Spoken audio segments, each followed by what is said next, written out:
In just 48 hours, the world witnessed a series of rapid events that seem like they came out of a political fiction novel. France officially recognized Palestine just hours ago, followed immediately by Monaco. Then Britain, Canada, Australia, and Portugal all announced their official recognition of the Palestinian state in a move that seemed impossible just 2 years ago. But what happened next was far more shocking and dangerous. Instead of stepping back and trying to contain the European position and reconsider its policies to deal with it, Israel did the exact opposite. It declared clearly and arrogantly that there will never be a Palestinian state.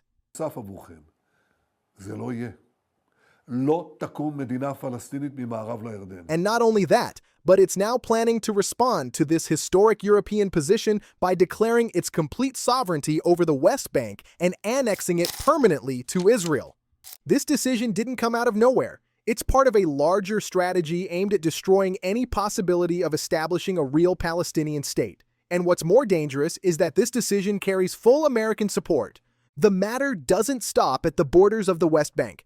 They are actually implementing a systematic operation to push Palestinians toward the Mawasi area on the Egyptian border. And this isn't analysis or speculation, but a confirmed fact with direct American green light from Secretary of State Marco Rubio personally. This American support reveals a broader plan aimed at implementing the mass displacement scheme and ultimately reaching direct confrontation with Egypt. And here, we reach a point of extreme danger to Egyptian and Arab national security. Egypt, for its part, hasn't stood idly by. Available information indicates that Cairo is amassing the largest number of troops and air defense systems on the border since the October 1973 war. This means Egypt is taking the threat seriously and preparing for worst-case scenarios. To understand the depth of what's happening, we must pause at a critically important point. Britain's recognition specifically of the Palestinian state carries extremely heavy historical symbolism. Why? Because this is the same country that issued on November 2, 1917, the infamous Balfour Declaration, that promise which laid the foundation for the catastrophe we live with today. Britain is the one that opened the door to intensive Zionist immigration to Palestinian lands under the British Mandate. It's the same country that facilitated land purchases from Arab feudal lords, allowed weapons to flow to Zionist gangs, and provided political and legal cover for organized settlement. The result was the Great Nakba of 1948 and the displacement of hundreds of thousands of Palestinians from their land. So when this country comes today, 107 years after the Balfour Declaration, and says it recognizes the Palestinian people's right to their independent state, this isn't just a passing diplomatic news item. It's a strong and symbolic signal that Europe is trying to gradually free itself from the constraints of subservience to American policy and seeks to build an independent position in the Middle East, a position that reflects its real interests rather than its historical commitments to America and Israel. We cannot forget the pivotal role played by Egyptian and Saudi diplomacy in achieving this breakthrough. France's recognition at the UN conference, which came after intensive diplomatic efforts from Cairo and Riyadh, was like the spark that ignited this European wave. These coordinated Arab efforts succeeded in creating real international momentum and opened the door to a broader wave of recognition. France regained part of its leadership role in Europe and proved it's capable of taking independent positions that differ from the American approach. But why did Europe choose this specific timing to announce its position? The answer lies in the fundamental change that occurred in American foreign policy under Trump's second administration. America changed its historical priorities with its European allies and became focused almost entirely on two main axes. First, the economic and technological conflict with China. Washington realizes that Beijing poses the greatest strategic threat to its global hegemony and wants to marshal all its energies to face this challenge. Second, ensuring absolute security for Israel at any cost, even if it's at the expense of historical alliances with Europe. The result was that America practically abandoned supporting Europe in facing Russian expansion. Ukraine today faces its fate almost alone, while Russian threats to the Baltic states and Eastern Europe are increasing. This American abandonment created a huge strategic vacuum that Europe had to fill on its own. More importantly, it freed the European continent from the political constraints that prevented it from taking independent positions on Middle East issues. At the same time, the European street was boiling with anger. Millions of Europeans watch scenes of killing and destruction in Gaza daily on television screens, see children and women falling under Israeli bombardment, and demand their governments take a clear moral stance.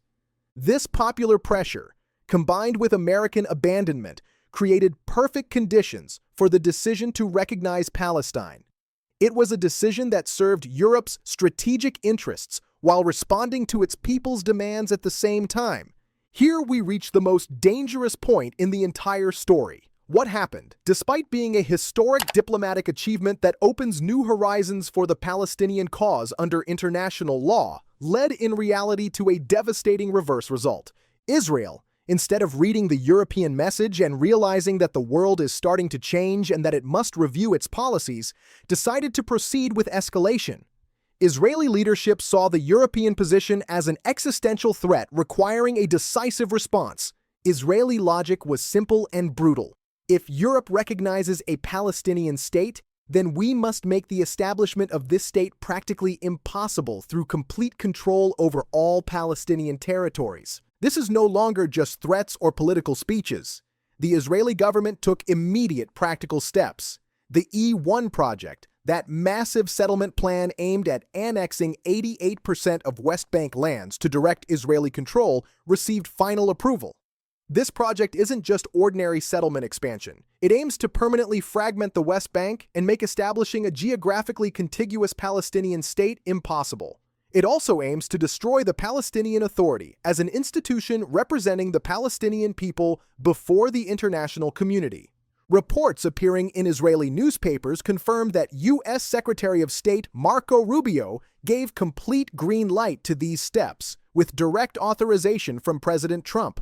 This support isn't just political approval, but includes complete diplomatic cover in international forums.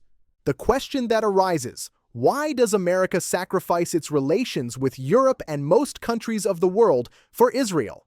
What makes it support positions that harm its long-term strategic interests?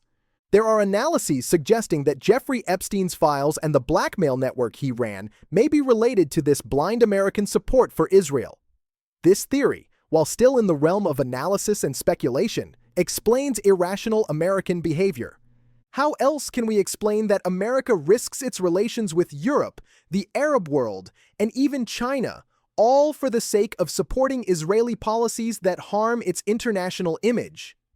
The matter reached the point where America froze a military aid package to Taiwan worth $500 million before the phone call between Trump and Chinese President Xi Jinping. Analysts in East Asian affairs believe this sudden freeze of military aid to Taiwan aims to negotiate with China from a position of de-escalation in exchange for easing Chinese trade and economic pressures on America, so Washington can focus completely on supporting Israel. This means that America, after abandoning Europe and leaving it to face Russia alone, has also begun retreating before China on the Taiwan file, all to free up its energies to support the Israeli project in the Middle East. So what's the summary of all these rapid developments? First, Israel is exploiting the wave of European recognition as justification for escalating its aggression and implementing its plan for complete annexation of the West Bank, with unwavering full American support. Second, the Israeli plan doesn't stop at the West Bank borders, but also includes displacing Gaza residents toward the Egyptian border, posing a direct threat to Egyptian national security. Third, this threat pushed Egypt to amass its largest military forces on the border since the October War, warning of possible direct confrontation. Now the most important question remains: what will happen after these steps? And what will be Netanyahu's reaction after his return from Washington? The proposed scenarios are multiple, but all point to more escalation. We may witness in the coming days official announcement of annexing large parts of the West Bank, greater military escalation in Gaza to force residents to flee, Fierce diplomatic confrontation between America and Israel on one side and Europe on the other. The possibility of direct military confrontation on the Egyptian border. This is what we know so far about the developments in this complex and dangerous story. But events are accelerating at a frightening pace, and the coming hours may bring bigger surprises. We'll continue following all developments in this vital file with you, and we'll analyze the developments for you as they happen. Don't forget to subscribe to the channel and activate notification bells so you receive the latest analyses and news. Thank you for following, and we'll see you in a new video soon.